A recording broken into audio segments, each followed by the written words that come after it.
apa namanya?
Baik, saya akan share.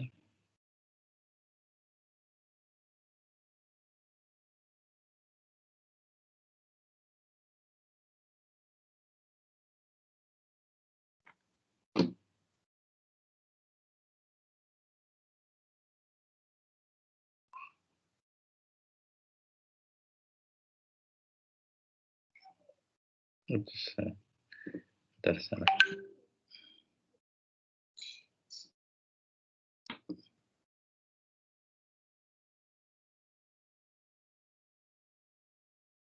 Saya share screen aja.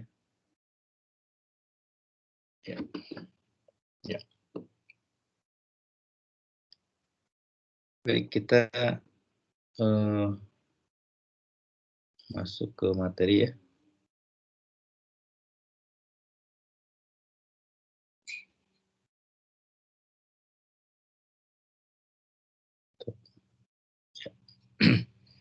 Jadi kemarin sudah dibahas terkait correlation and complexity ya.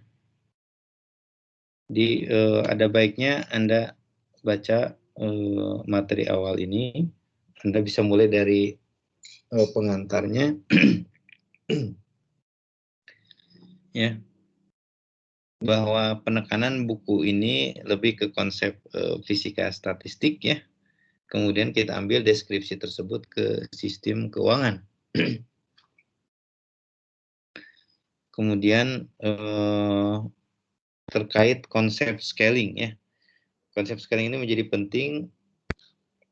Kita sempat bahas di awal terkait fraktal ya. Fraktal atau terkait dengan self similarity yang itu lazim di pengamatan di alam yang sebenarnya ya. Jadi di sini konsep scalingnya masuk ya. Kemudian teori probabilitas menjadi penting ya. Kemudian fenomena kritis atau transisi fasa ya.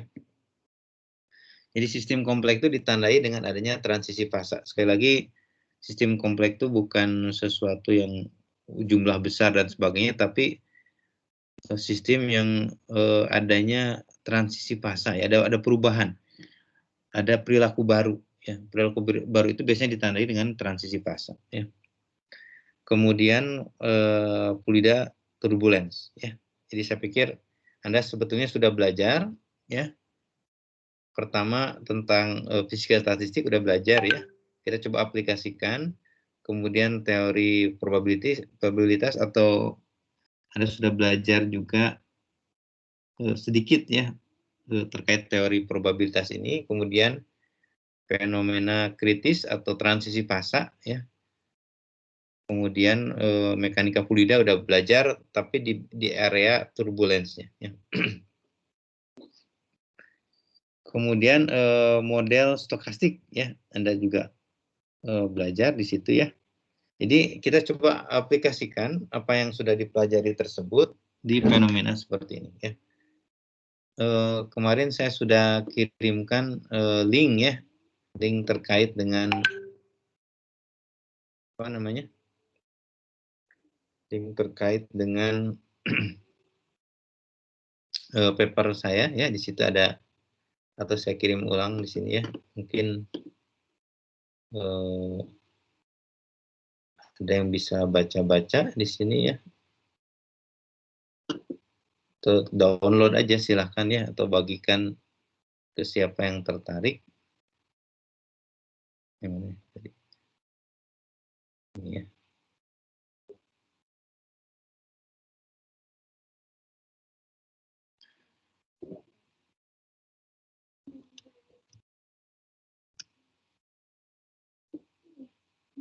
Jadi, mohon maaf kalau agak lelet, ini saya pakai internet yang lainnya karena lagi mati lampu mati listrik ya di rumah. Daerah daerah Antapani, saya nggak tahu daerah lain mati listrik juga atau enggak ya. Saya kirim di chat, silahkan Anda download dan sebagainya. Ini pengantarnya. Jadi toolsnya Anda sudah pernah belajar ya. Kemudian kita coba perluas lebih ke hilir ya, lebih ke sistem keuangan. Kemudian di sini ya konsep self similarity di sini ya. Kemudian short range and long range correlation ya. Anda bisa pahami di beberapa fisika material atau di sistem material sebetulnya ada mekanisme berlaku juga short range dan long range correlation. Artinya juga termasuk short range atau long range memory. Sebetulnya dia termasuk short atau long gitu ya. Kalau long sebetulnya lebih mudah diprediksikan ya. Sementara yang short ini agak lebih susah diprediksikan gitu ya. Kemudian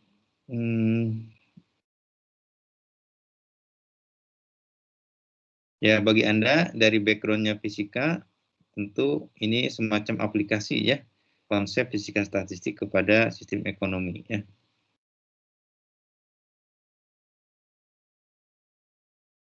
Oke, saya pikir Anda silahkan baca di sini pengantarnya apa ya.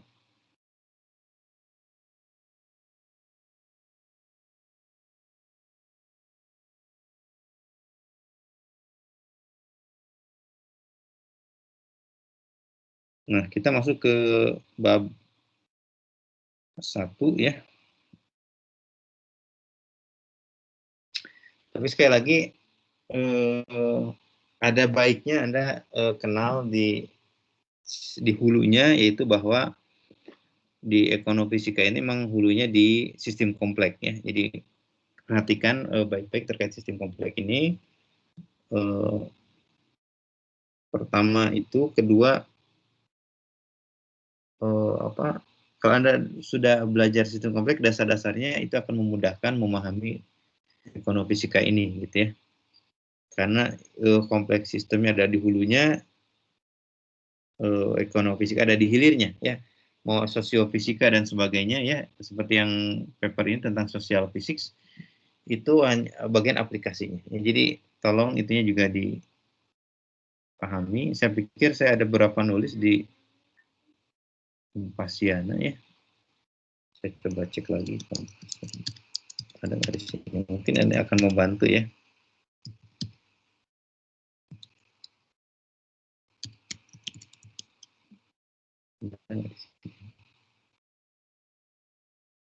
Nah, ini mungkin ya. Terkait emergent fenomena dan sebagainya, Anda baca aja lah di sini ya. Saya nulis di sini.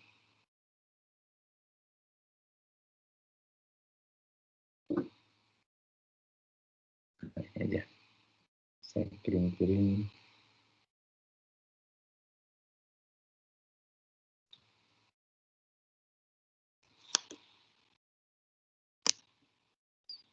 Oke.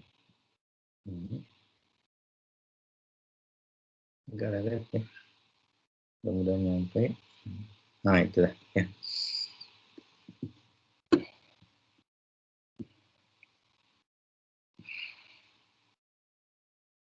Ya, jadi pertama pengertian di sistem kompleks, karena sistem kompleks itu mirip sekali kalau Anda sudah paham di situ ya, terkait dengan transisi fasa ya. Misalkan saham anjlok atau ya tiba-tiba anjlok, itu termasuk transisi fasa dalam konteks seperti ini ya. Di sistem manapun sebetulnya. Jadi kalau Anda udah belajar sistem ya, sebetulnya berpeluang terjadi di setiap kondisi gitu ya.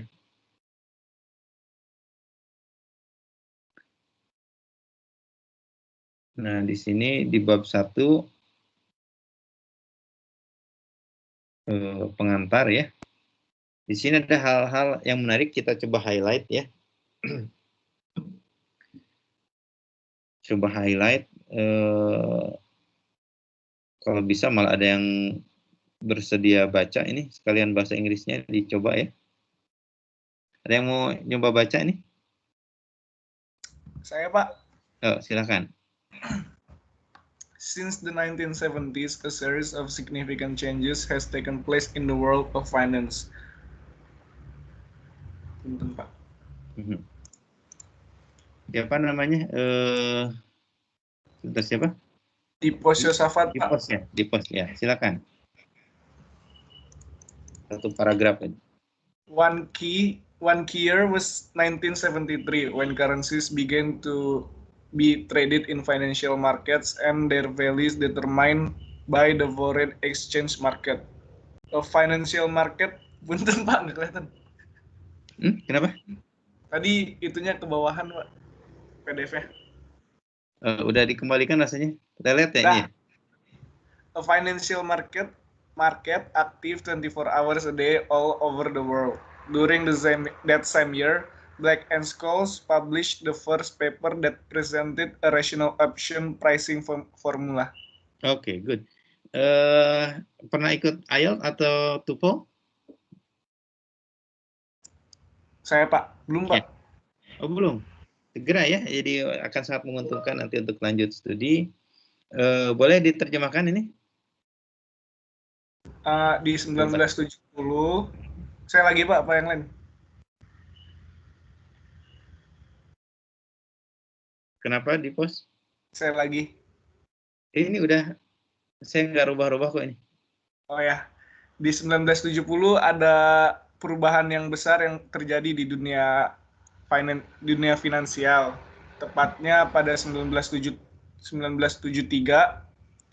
saat currency diperdagangkan di pasar finansial yang nilainya ditentukan oleh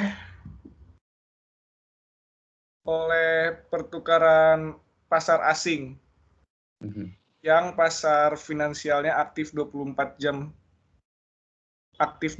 jam per harinya di seluruh dunia. Di tahun yang sama, Black dan Scholes juga mempublikasikan jurnal yang merepresentasikan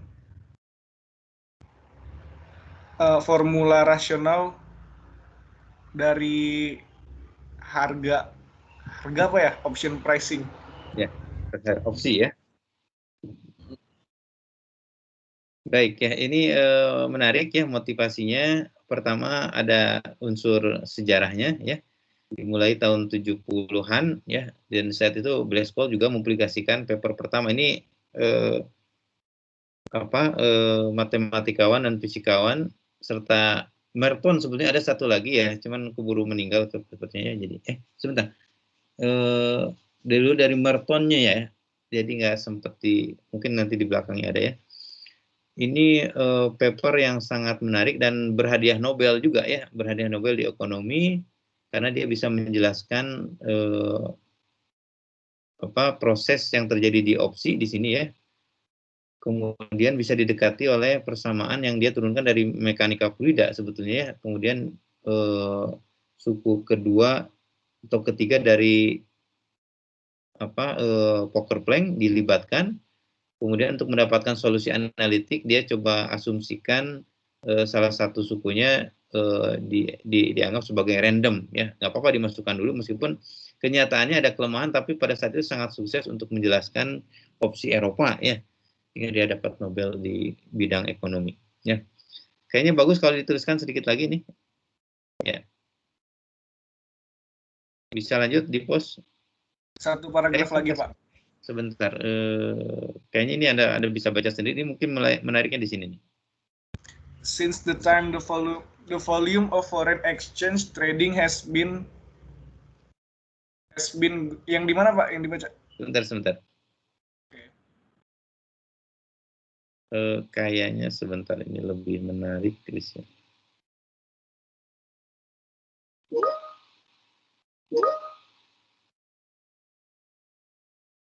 Ini ada pertanyaannya atau apa? Oke. Option pricing apa? Sebentar. Kayaknya, nah di sini aja deh, lebih menarik kayaknya. Oke. Pioneering ya. Silakan di post. In this book, we discuss the application to financial markets of such concepts as power law distribution, correlation, scaling, unpredictable time series, and random processes.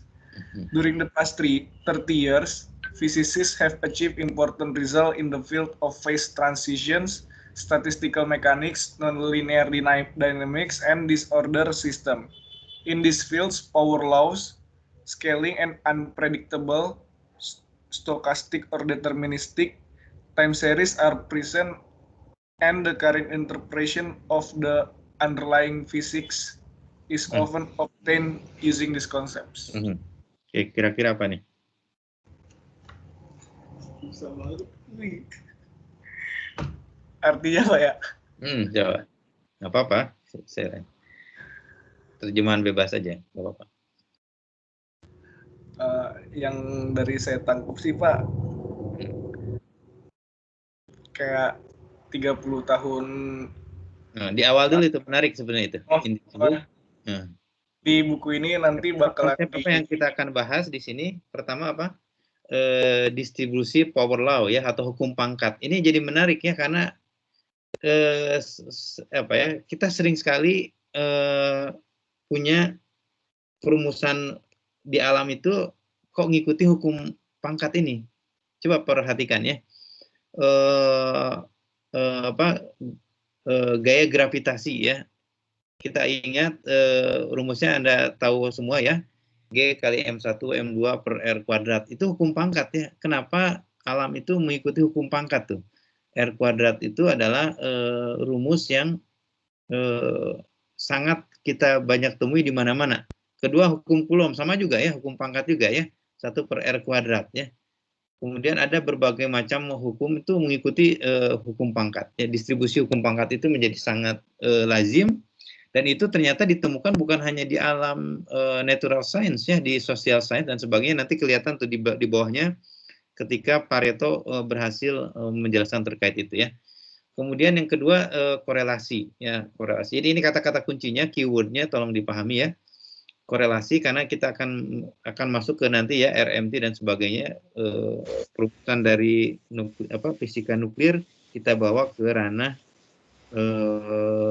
finansial, karena large system ya, large interaction, kita bisa mendapatkan ada keterhubungan satu dengan yang lainnya. Misalkan dari data itu kita sulit melihat apakah ada keterhubungan langsung, misalkan antara properti dengan saham semen misalkan ya, dan seterusnya.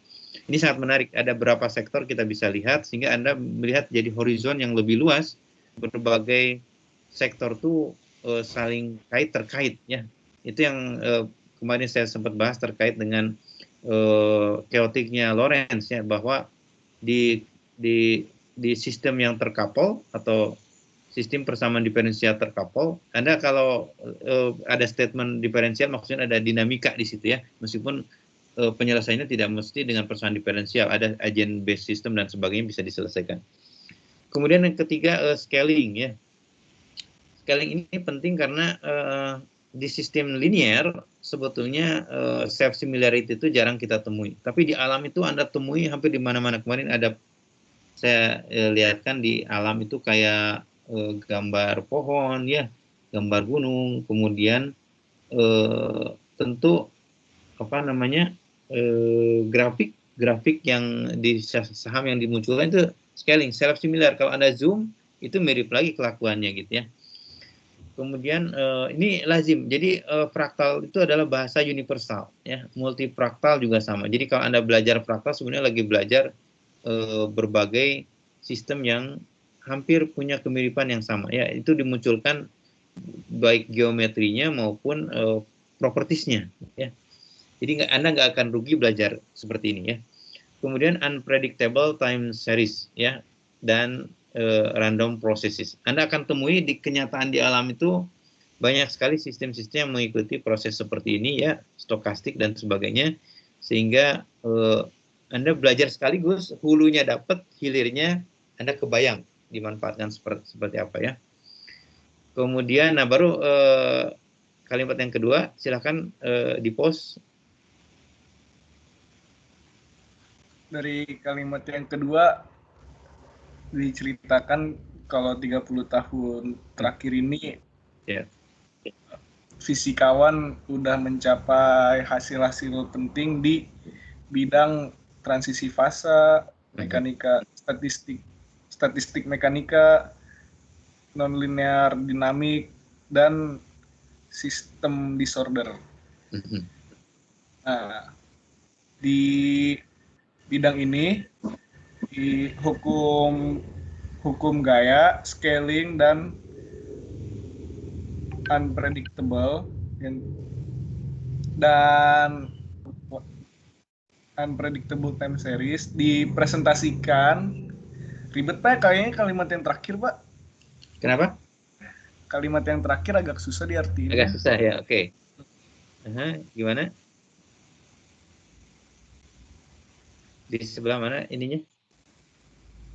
In this field, dalam bidang ini ya, hukum pangkat, scaling, penskalaan, dan deret waktu untuk yang tidak bisa diprediksi ada dua ya, stokastik ataupun deterministik. Ada ini ya, sebenarnya are present muncul ya, and the current interpretation of the underlying physics is often obtained using this concept. Jadi gini, pertama kita sudah cukup sukses, fisikawan itu sudah cukup sukses. Sebentar,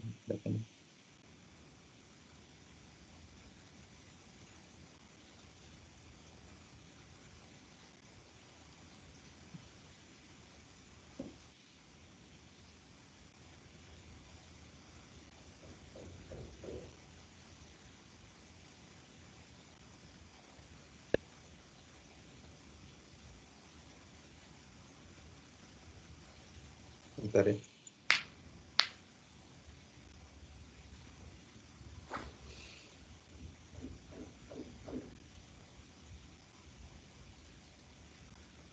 Baik, 30 tahun tentunya dari buku ini ya. Sekarang udah tambah 50 tahun artinya. Telah sukses menjelaskan ya di transisi fase. Fisikawan itu bisa menjelaskan fenomena transisi fase bisa terjadi gitu ya. Kemudian di mekanika statis ini transisi fase ini sangat penting karena ini perilaku umum, terjadi juga di saham ya, terjadi di kegempaan dan sebagainya. Kemudian mekanika statistik jelas sukses sekali menjelaskan 10 pangkat 23 aja bisa dijelaskan dengan baik oleh mekanika statistik, apalagi kalau di bawah itu gitu ya. Meskipun tentunya ini klaim sepihak gitu ya. Kemudian linear dynamics cukup sukses juga dijelaskan oleh fisikawan. Kemudian sistem disorder juga ya, sistem yang tidak teratur ini juga bisa dijelaskan. Jadi kurang apa lagi gitu ya, udah bisa dijelaskan seperti ini. Kemudian di yang dengan dasari fisika didapat menggunakan konsep-konsep. Jadi konsep-konsep ini udah lazim kita pakai. Nah, kita coba perluas itu dalam bidang lain ya. Yang dulunya seperti bidang terpisah. Nah, coba kita lihat fenomena itu muncul ya, kompleksitas di mana-mana ya. Kemudian toolsnya di fisika udah sering dipakai dan bisa menjelaskan. Nah, kita coba perluas itu ke hal yang lain ya. Nah, ini mungkin akan menarik di berikutnya. Contohnya ini ya. Silakan mau diganti di post siapa, mau nunjuk siapa? Diganti aja, Pak. Kayak Bunga tadi PC saya gitu, Pak. Katanya dia mau ngebaca. Oke, silakan. Muna. Iya, Pak. Silakan. Kalimat yang mana ya, Pak? With this background. Yeah. Oke. With this background in mind, it may surprise. Nah, bisa pakai British accent atau enggak? Maksudnya Pak? Enggak. Kan ada juga yang senang British gitu ya, silakan. With this background in mind, it may surprise scholars trained in the natural science to learn that the first use of a power law distribution and the first mathematical formalization of a random walk took place in the social science. Almost exactly 100 years ago, the Italian social economist Pareto investigated the statistical character of the wealth of individuals in a stable economy by modeling them using the distribution. Oke, lanjut aja, tanggung. Where Y is the number of people having income X or greater than X, and V is an exponent that Pareto estimated to be 1.5. Pareto noticed that his result was quite general and applicable to nations as different as those of England, of Ireland, of Germany, of the Italian cities, and even of Peru. Kira-kira apa maksudnya? Kurang lebih gini ya Pak, maksudnya dengan latar belakang yang tadi itu mungkin bakal mengejutkan para sarjana untuk mengetahui penggunaan pertama dari distribusi hukum kekuatan dan formalisasi matematika pertama dari perjalanan acak terjadi dalam ilmu sosial. Kemudian kalau nggak salah Pak, hampir tepat 100 tahun yang lalu, ada seorang ekonom sosial Italia namanya Pareto kalau nggak salah. Dia menyelidiki karakter statistik kekayaan individu dalam perekonomian itu dengan cara memodelkannya dengan menggunakan distribusi. Rumusnya Y itu mendekati X pangkat minus V. Gitu Pak. Ya. Gimana Y-nya apa? Y itu ya, orang fisika biasanya langsung nangkep ya, ada persamaan di mana Y-nya apa itu? Yaitu banyaknya orang yang berpenghasilan X, Pak. Atau lebih besar dari X, dan V itu eksponen yang diestimasikan si Pareto, Pak. Jadi dia punya satu persamaan, dia kumpulkan ya informasi pendapatan ya. Ya, di sini juga bisa dicoba sih pendapatan kalau udah pada bekerja ya. Coba ada berapa nih?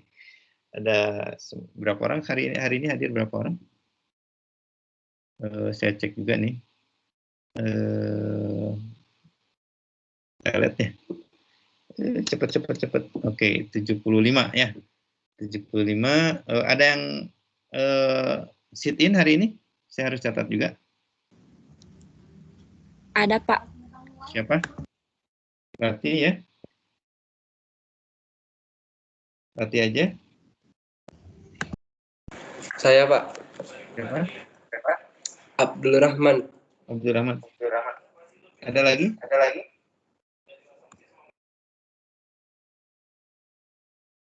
Oke, Arati sama Abdul Rahman, apakah ada rencana untuk ngambil kuliah ini? Kalau iya, saya mau coba nambah kuota gitu. Kalau pas PRS, kalau masih ada kuota, Pak. Oke ya, makasih ini. Baik, kita bisa cek distribusi pendapatan untuk yang orang di sini juga gitu ya. Ini kalau dicek distribusinya akan kira-kira seperti ini juga ya. Semakin banyak datanya tentu akan semakin baik.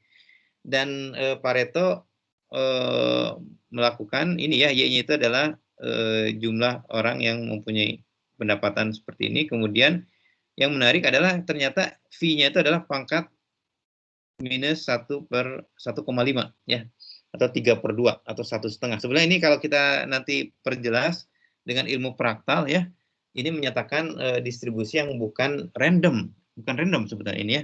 Random tuh kalau pangkatnya tuh 2 ya. Kalau 2 tuh biasanya mewakili random. Ini sebenarnya di antara 1 dan 2 ya. Kita akan coba lihat. Artinya apa? Artinya gini, kalau random tuh gini, ini sedikit random nih, bagus juga ini. Kalau saya cek dompet Anda semua ya, sekarang kira-kira ada berapa ya? Kalau dirata-ratakan atau didistribusikan sebenarnya mirip dengan random atau distribusi normal ya. Distribusinya distribusi normal. Tapi kalau misalnya tiba-tiba datang datang gabung ke Teams kita adalah siapa? Yang Microsoft tuh Bill Gates ya. Maka distribusinya, dan dia bawa dompet gitu ya, maka distribusinya berubah tuh. Ya. Kalau kita sebut sebagai rare event ya. Ini distribusinya sedikit berubah, akan seperti fatal ya. Sehingga memang tidak. Nah, kemudian Pareto ini nggak ada hubungannya dengan fisika atau ini ya, ini ekonom, kemudian kita distribusikan. Tapi yang menariknya yang ini, ternyata hukum pangkat berlaku di sini atau power law ya. Jadi kalau ada lihat power law itu akan sangat menarik karena ini berlaku di kompleks sistem. Nanti akan lihat bagaimana hubungannya dengan kompleks network ya. Di jaringan itu sangat menarik karena jaringan itu kalau random akan terbedakan dengan scale free. Ya, nanti akan belajar seperti ilmunya Barabasi atau Jong. Jong itu kalau Anda ngelamar ke KAIS ya, yang tiap tahun, program tiap tahun, maka dia ahlinya, dia murid dari Barabasi sebetulnya ya. Mbahnya kompleks network, meskipun umurnya gak jauh beda sebetulnya, tapi dalam ilmu ya terbedakan mana guru sama murid gitu ya. Nah di situ Anda akan lihat seperti jaringan ini nih. Jaringan ini kalau Anda acak gitu ya, tidak ada hubungan satu dengan lain. Tapi kalau ada yang ngefans, misalnya tadi ada yang ke DPoS ngefans ya, maka jaringannya lain ya, dia akan scale free. Ini akan menarik. Jadi di manusia itu karakternya bukan random seperti air ya kan, air, meskipun di air pun ya, kalau Anda teliti sebetulnya jaringannya untuk yang saat jadi es tiba-tiba gitu ya akan terdeteksi sebenarnya di mana dia mulai ya, sehingga nah manusia itu kan bukan random ya, bukan di ada fans, ada orang yang berpengaruh atau influencer dan sebagainya ya, itu udah pasti terbentuk kompleks network di scale free ya, nanti kalau Anda teliti ya. Nah ini jadi bisa masuk kemana-mana ya. Tadi Muna udah coba baca di sini ya. Anda bisa baca lanjutkan. Ini yang menarik lagi ya. Muna bisa bantu satu paragraf lagi atau 2 paragraf ya. Kebetulan Einstein-nya disebut-sebut nih. Atau ada Muna mau nunjuk orang atau mau lanjut? Satu paragraf dulu deh Pak. Ya, satu paragraf silakan. Ini menarik karena lanjutnya ke sini. Silakan. It should be fully appreciated that the concept of a power law distribution is counterintuitive because it may lack any characteristic scale. This property prevents the use of power law distribution in the natural science until the recent emergence of a new paradigm. In probability theory, thanks to the work of Levi and thanks to the application of power law distribution to several problems pursued by Mandelbrot and in the study of phase transition, which introduced the concept of scaling for the thermodynamics function and correlation function. Silakan, yang ditangkap apa tuh? Yang saya tangkap Pak, bahwa konsep distribusi itu dia berlawanan dengan intuisi karena nggak memiliki skala karakteristik apapun. Kemudian sifat ini mencegah penggunaan distribusi hukum dalam menimbulkan paradigma baru, gitu ya Pak. Betul. Dalam teori yang karya si Levy. Ya, benar. Kadang dibaca Levy, kadang dibaca Levy. Tapi kalau ini kan orang Prancis ya. Orang Prancis itu kadang dibaca Levy. Kayak Ising model ya. Kadang orang membaca bagi American atau British Ising ya. Tapi orang Prancisnya sendiri bilangnya Ising ya. Jadi tidak salah-salah amat kita baca ya. Terus? Kemudian karya si Levy tadi itu dia dapat dapat digunakan untuk beberapa masalah, Pak. Maksudnya itu contohnya dalam transisi fasa, ya itu, Pak. Terus fungsi termodinamika dan fungsi korelasi. Oke, ini paragraf yang sangat menarik. Pertama, kalau dia hukum pangkat, sebenarnya dia bisa diskalakan yang lain. Kayak buktinya di kita tuh gravitasi sama hukum Coulomb ya.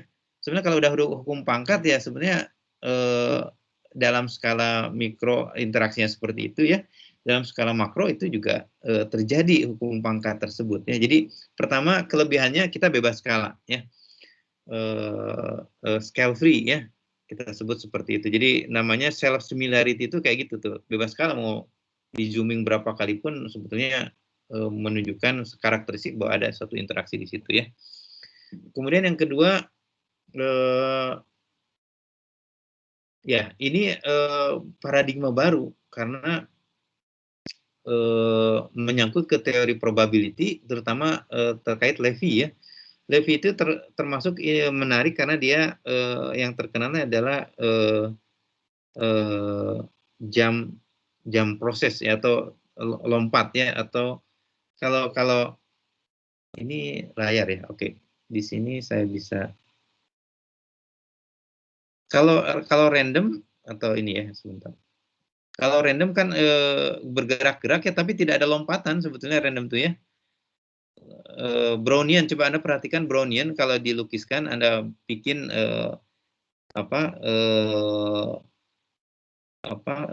bilangan random kemudian bikin time series ya. Iya, dia akan ngikutin gini-gini aja ya, tidak ada lompatan. Tapi Levy ini menarik karena dia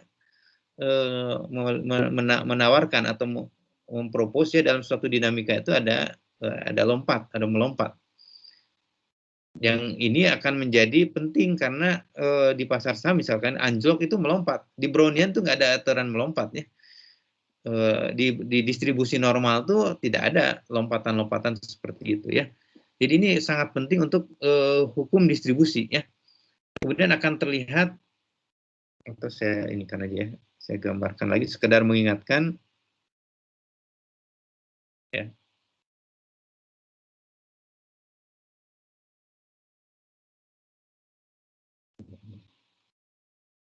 Begini. Kalau Anda di distribusi ada Brownian atau distribusi normal ya, bilangan 0 antara 1 gitu ya. Kan distribusinya gini, gerakannya gini ya Brownian tuh.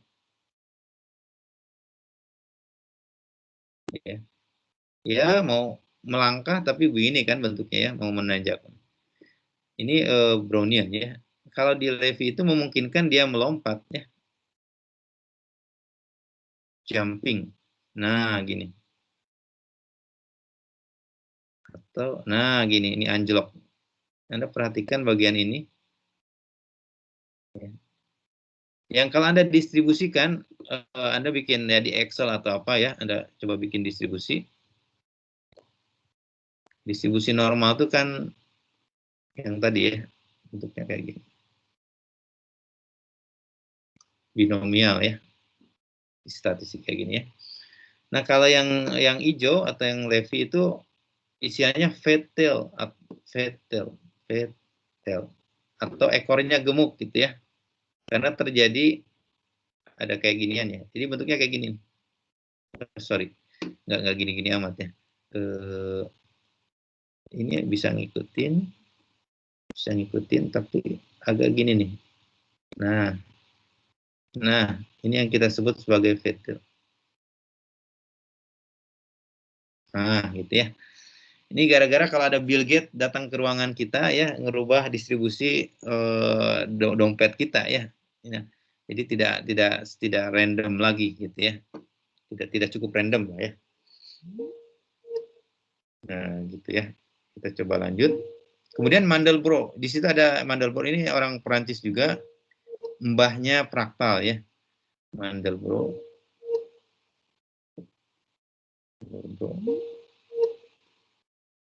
Ini bapaknya fraktal. Karena di fraktal ini sifat-sifat ini muncul semua gitu ya. Jadi Anda kalau belajar ini sebetulnya chaos, fraktal, dan sebenarnya ada satu paket ya. Anda bisa menjelaskan banyak hal. Ada masalah kan?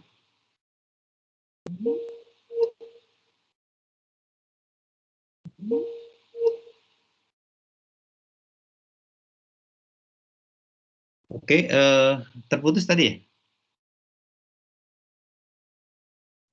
Masih ada, Pak? Tidak, Pak, tadi. Masih dengar suara saya? Masih, Pak. Benar, Pak. Masih, Pak, terdengar.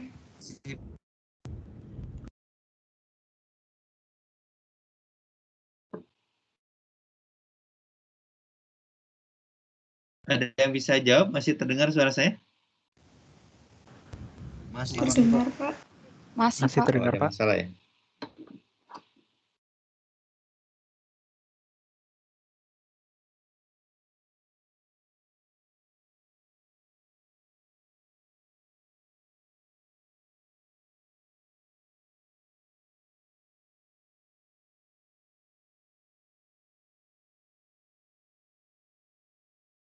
Masih ya? Oke. Gambar saya yang tadi sempat terlihat nggak yang ini? Tentang distribusi? Terlihat, Pak. Terlihat, Pak. Oh ya udah, oke ya. Jadi bisa diikuti ya, tidak ada yang terlewat. Ini penting sekali pemahaman ini ya. Karena saya yakin agak berbeda dengan dipelajari waktu sebelum-sebelumnya. Yang sebelumnya kan selalu diasumsikan random ya, normal, padahal kenyataannya banyak yang nggak normal. Saya share ini aja. Saya langsung ya.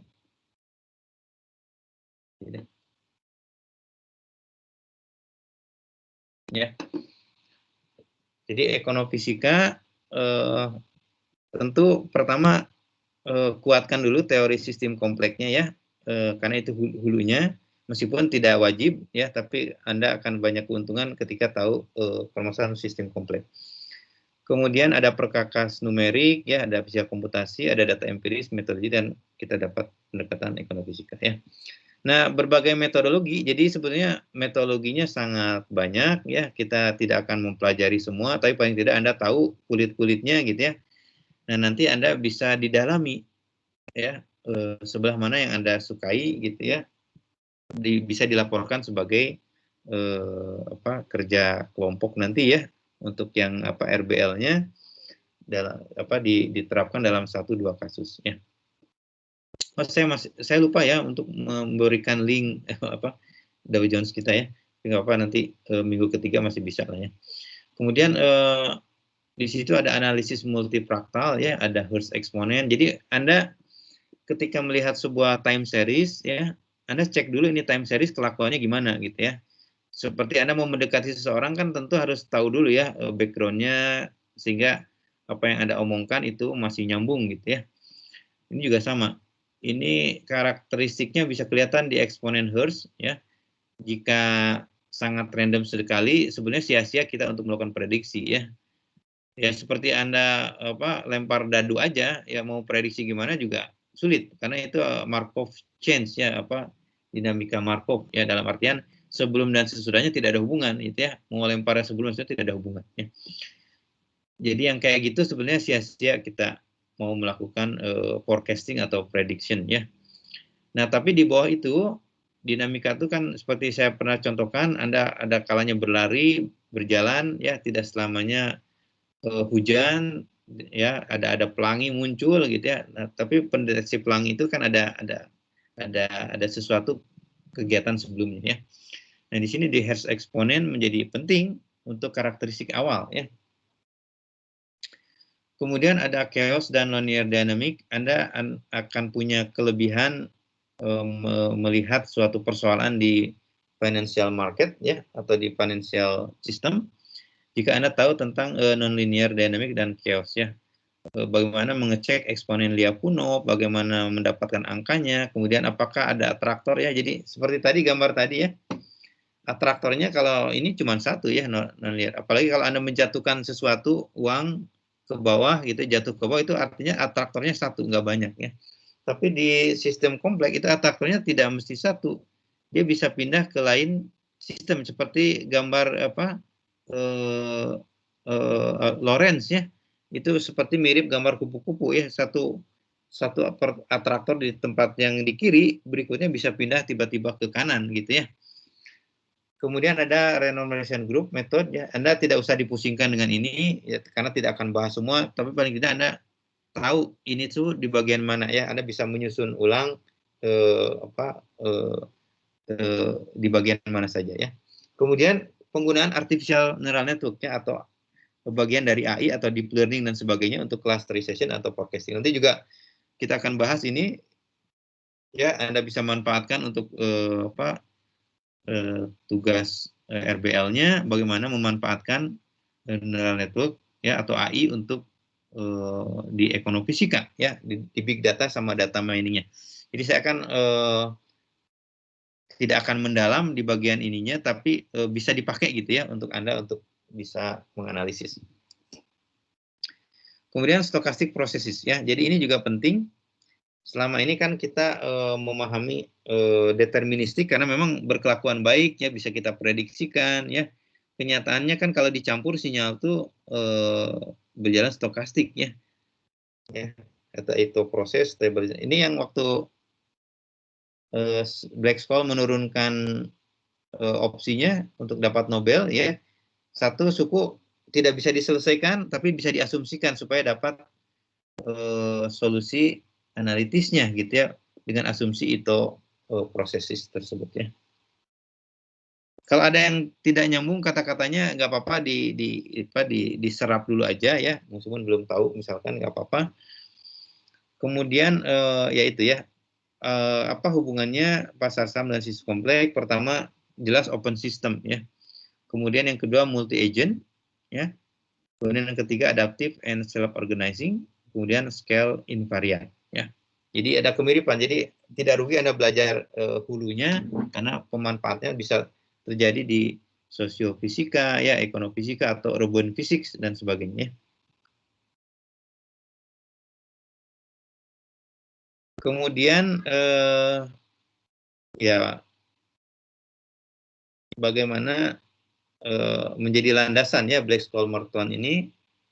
Pertama efficient market. Ini sebuah hipotesis ya bahwa kalau ada pasar saham sebetulnya itu mencerminkan semua yang ada interaksinya. Jadi padahal kan kita nggak nemu ya, kita ada analisis fundamental, ada analisis yang lain ya. Itu menunjukkan bahwa sebetulnya belumlah sempurna pasar itu gitu ya. Ada saham yang digoreng apalagi di Indonesia, artinya belum mature sebetulnya. Tapi kalau pasar saham yang udah mature sebetulnya semuanya tergambar di hasil harga saham tersebut. Kenapa? Ya, kemudian ada Gaussian dinamika atau distribusi Gaussiannya. Anda mungkin udah pelajar di tingkat 1, tingkat 2 tentang distribusi normal ya. Biasanya kita sebut sebagai Gaussian. Ada berapa nama ya? Jadi Anda bukan benda yang berbeda-beda, ini bendanya sama ya, cuman penyebutannya aja kadang beda ya. Orang statistik senangnya menyebut distribusi normal gitu ya. Orang mana ya? Orang sinyal atau orang elektro senangnya menyebut white noise gitu ya. orang fisika senangnya nyebut Brownian gitu ya. Orang yang lain senangnya Gaussian, ya itu untuk distribusi yang sama terkait dengan keacakan gitu ya. Jadi jangan bukan hal yang berbeda. Cuman memang karena kita udah terbentuk keburu terkapling ilmu itu ya, padahal sebenarnya bagan besarnya di sistem kompleks hampir sama. Ya. Jadi bisa diselesaikan dengan mudah, ya bisa diprediksikan itu formula harga dari Black-Scholes tersebut. Nah, hal yang menarik di eksperimen, ya Anda kalau dapatkan, kan Anda nggak usah bereksperimen, datanya udah bisa dikumpulkan, nah Anda coba dianalisis ya. Ini yang kita sebut sebagai distribusinya kayak gini tuh, fat tail ya. Ini berarti udah terjadi beberapa kali rare event tadi ya, misalnya saham anjlok atau saham tiba-tiba naik gitu ya. Itu bisa digambarkan seperti ini. Jadi seperti kalau Anda lihat kucing tiba-tiba deket piano ya, coba dan dia jalan, ada bunyi-bunyi tertentu, kan kita dengan mudah mengatakan itu ngacak aja gitu ya. Atau ada tiba-tiba monyet di situ ya, main piano, ya kita sebut nadanya nggak jelas, itu acak aja gitu ya. Tapi kalau Anda perhatikan, itu bukan acak betulan ya. Kan tidak setiap nada itu diacak ya. Pasti ada runtunannya.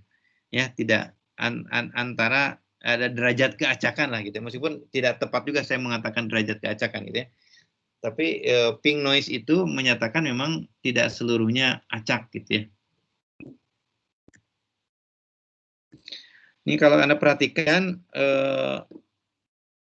Anda kan udah terbiasa bikin grafik-grafik ya, data itu coba dibikin grafik-grafik kayak gini ya. Kita akan melihat distribusinya atau power distributionnya akan seperti ini. Ya, kalau klasik atau difusi klasik atau Gaussian ini bentuknya seperti ini nih. Dan kalau kita lihat kemiringannya, ini enggak terlalu ini ya.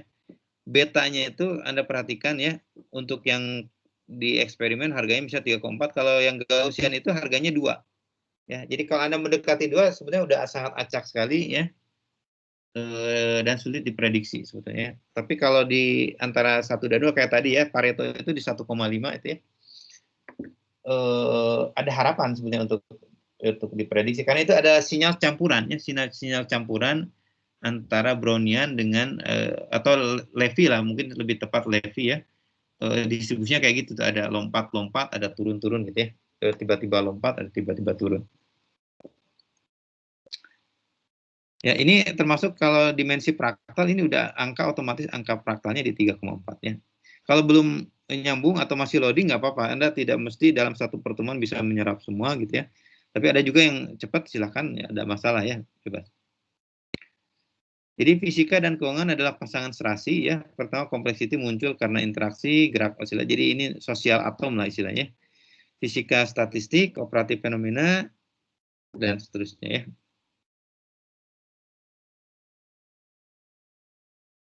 Fluktuasi harga adalah bahasan menarik. Tentu ini sangat luas sekali, jadi tentu tidak akan tercakup semua ya. Kita studi kasusnya aja atau selected case gitu ya, kasus-kasus yang terpilih aja yang kita akan bahas ya. Selebihnya Anda bisa mengeksplorasi sendiri ya. Sekali lagi Anda jangan underestimate, Anda bisa sebenarnya untuk untuk membahas tersebut ya. Korelasi jangka panjang seperti yang setiap tahun terjadi ya, di awalnya nggak paham tapi di akhir di tugas-tugasnya tuh paham ya. Jadi saya pikir saya senang sekali ya Anda bisa mengeksplorasi lebih jauh terkait konsep-konsep seperti ini ya.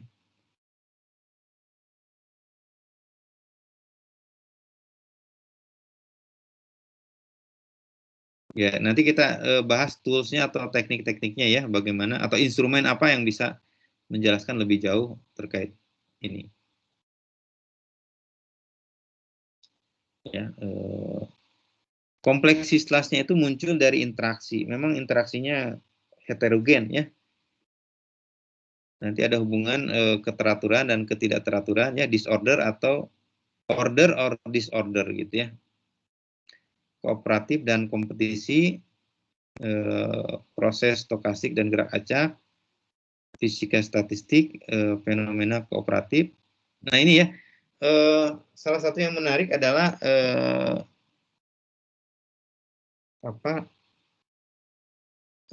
Price dilema ya, dilema Price itu saya mungkin atau ke sini dulu ya, atau ke sini dulu lah, saya selesaikan tapi nanti ingatkan bagian itu ya. Dari fisika statistiknya mendeskripsikan perilaku kompleks rumit mulai pemahaman elemen dan hukum interaksi mendasar. Kalau sulit ya fisika itu ada kelebihannya di situ ya. Kalau sulit ya cari yang mudahnya dulu, utamanya dulu gitu ya. Yang fundamentalnya dulu, yang underlying bertanggung jawab terhadap masalah tersebut ya. Kemudian kompleksitas muncul dari interaksi ya dan seterusnya. Ya, ini Anda sedikit diperkenalkan sistem dinamik ya, atau sistem dinamik itu ada kalkulus stokastik ya, Anda kenal ada Monte Carlo, ada kuasi Monte Carlo ya, ada weak strong approximation, ada mekanika kuantum ya, ada persamaan diferensial biasa ya secara numerik, kemudian ada random metric theory ya, ada teori matrik acak, ada diferensial geometri, ada time series dan sebagainya ya. Saya pikir tools-tools ini bisa dikembangkan karena kalau dibahas semua nggak akan selesai. Anda coba lihat bagian-bagian pentingnya, ada green function ya. Ini kan sebetulnya dari konsep muatan ya, konsep muatan. Ada jangan lupakan lagi materi-materi tentang elektrod itu jadi menarik juga ya untuk dibahas ya. Atau listrik magnet barangkali ya kita namanya. Kemudian kompleks sistemnya ada feedback ya, ada non stationary, ada adaptasi, ada open system dan sebagainya. Ada bubbling, ini juga menarik ya, non Gaussian. Anda perhatikan sebetulnya harga rumah atau harga kos-kosan sebetulnya terjadi bubbling nggak sih gitu ya? Ataukah memang masih normal gitu ya? Ada aspek spekulasi nggak di situ gitu ya? Kalau ada spekulasi ada nggak normal sebetulnya ya, di-generate dari gosip kalau istilahnya, atau ya spekulan gitu ya. Nah yang menarik di sini ya, game teori ini konsep Nash equilibrium. Tidak ada pemain dapat memperbaiki strateginya. Di sini asumsi awal Gaussian uncorrelated. Kita coba bahas di sini ya. Pengamatan tidak cocok, short term fluctuation benar-benar non Gaussian ya, dan seterusnya. Kenapa fisika bisa berkondisi di ekonomi? Ya, kita bekerja pada pasar nyata dan hukum empiris dan membangun teori dari fenomena tersebut ya. Kita sudah cukup sukses, kemudian kita perbaiki terus ya. Saya mau Nah, ya, jika bukan Gaussian lalu apa? Ya, dari di bab pertama itu sebenarnya membahas mengajak berpikir ya. Kita sudah belajar banyak tentang Gaussian dan sebagainya, tapi kenyataannya di alam banyak juga yang non Gaussian gitu ya. Apa sih penyebabnya gitu ya non Gaussian itu? Ya, salah satunya seperti ini ya. Ada jam-jam, ada proses-proses jumping gitu ya. Atau rare event ya, kayak gempa gitu ya. Gempa tuh nggak ada setiap hari ya. Kalau setiap hari kita akan dapatkan distribusinya normal tuh ya, distribusi Gaussian. Nyatanya non Gaussian, dan nyatanya di alam lebih banyak non Gaussian. Jadi kalau Anda ingin mempelajari alam sebetulnya coba bisa dari dua sisi ya, dari reduksionis, dari selesaikan dulu di awal kemudian bangun ulang, atau dari sistem kompleks ya. Saya cari dulu di sini. Ya, nanti cari model yang cocok yang mana. Jadi ada terbuka ruang ya. Dan Anda sendiri bisa apa istilahnya itu melemparkan ide ya. Melemparkan ide.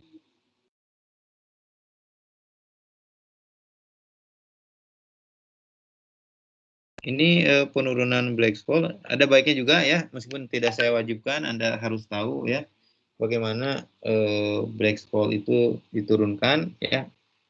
Pakai udah belajar mekanika fluida ya. Sebentar.